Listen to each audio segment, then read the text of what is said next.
Adu honaba tanbana khudi tharoi phau supu phawai Rangi manila ba ngarangi manini adu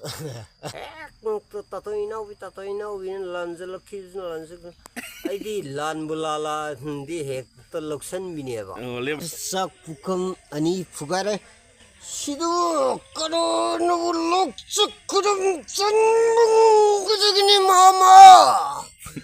The paper, good morning, is the recipe to me and very best quantity. Hi! Karina ng long. Adi am na yaw ting manuin na kumain tawtaw din ha. Si timing si. Weather sida ay koy na purse ang lagtuga. Hey, pur lagtuga di soydro. Ingra ka sida. Akoy saze ang utkesi khalle. Oh, lingalle tata. Si kari mathen tawg jeba. Sidi Panga pani roll jira. Thangjinga. Aduga tenong man bima. Nga samje se phara ba khoi chopaga. Tatra. aduga tawro. Nga samje se khuni na sa abdul ka doron mina.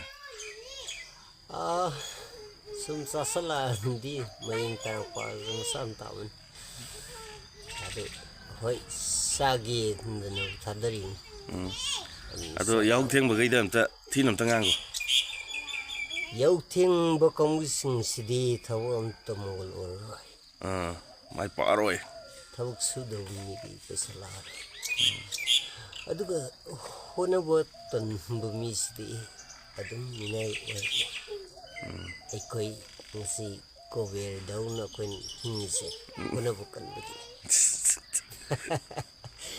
Koy hujik nganu sani marfugi masinjak thana bu thong torika aduna maram orga ay koy nganu am sathoke is sinte andai ani sathoke is sinte never adu honabat tanbana khudi tharoi phau supu phawai never don't worry. The paper, good morning, is the recipe to me and very best quantity. Ngara gira ngasi gira kaido nang ngan laga. Wauri dai risibo. Ngasi kitang thage na khale. Khara abo ngasi ge.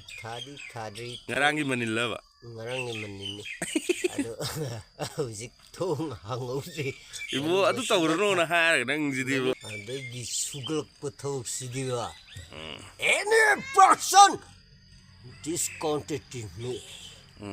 Loi thengai na gen lai mi. Ngarang se sosti yung kaksaluwa. Adu su sataya dun salubuni. Adu sinumoy ka haitare. And salure and ekta pudrak pane. Ngarang ja. Adugi manin kitang lai. Adu manin nera kino nang ja sitai ja. Hoy. Ngan men rong silai. Manin je ko nabugi dam ta huji yang kita bim dak sesalaga. Dadi Selano. Pani ai thabaingang khartorga num hangibsi adu manin kitang lai. Manin kitang lai di ba. Mi kiam pula ama so pula maning ngarang di. Kano aigi sangaponga se onthong saw raw. Nduna Brahm Vaishnav adagi akogi Muslim adagi tribal adagi Maitimsa as makan sura tatoinawi lanjala khizna lanjala aidi lan bulala hindi hek to loksan bineba. Le makan de ba. Le mando. The God and thousand guns the thousand head yogi waiter. Na ayu po dum lay re. Ayu po manzikitan delay. Wow. Yaw ngan mamina. Ting hingzins na thau tau nen tawri se. Oinam nam de da. Hi! Karina ng long. Adi am na yaw ting manuin na kumain tawtaw din ha. Ay koy success.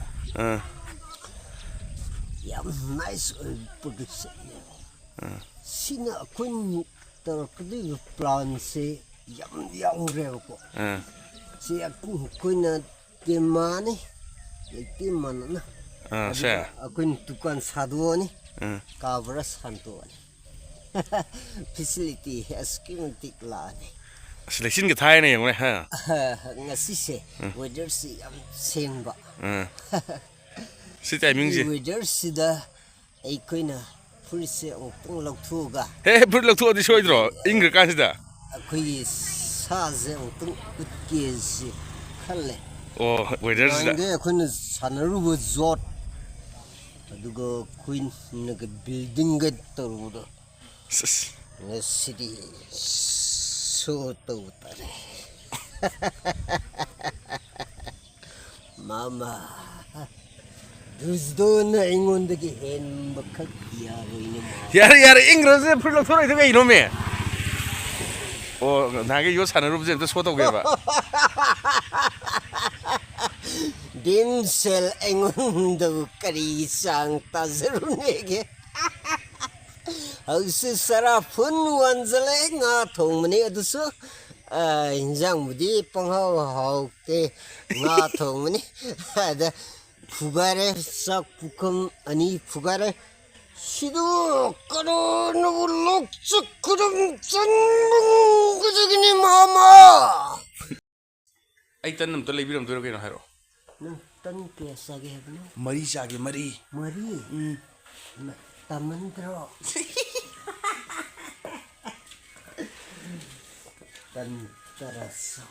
tantara sawa tara duke tara sama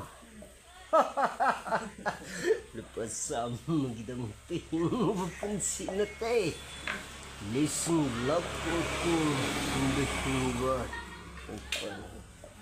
piro sarang piro langang lo langang itu langang kau beli Doi langang tu ni nai ni langang tu kau orang mendau orang pergi orang dah nak kung lah orang dah nak kung lah tu kan tu betul oh kurang tak kau orang dah orang pergi ba neng biar macam mana jauh di kau dah jet ta ha line cross ne thao gini gari thao apa tu di mai sin ke langang kau betul le welcome reaction to me linking direksi aku mandul patar khatni linking direksi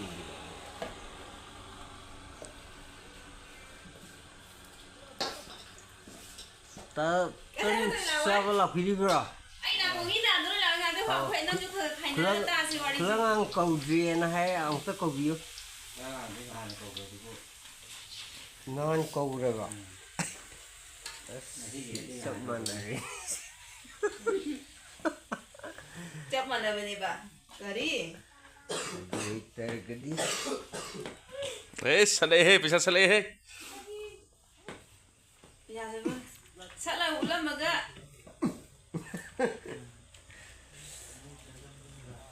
kaya apa mari kan mari ada ai yang jauh ni nan tu tahu oh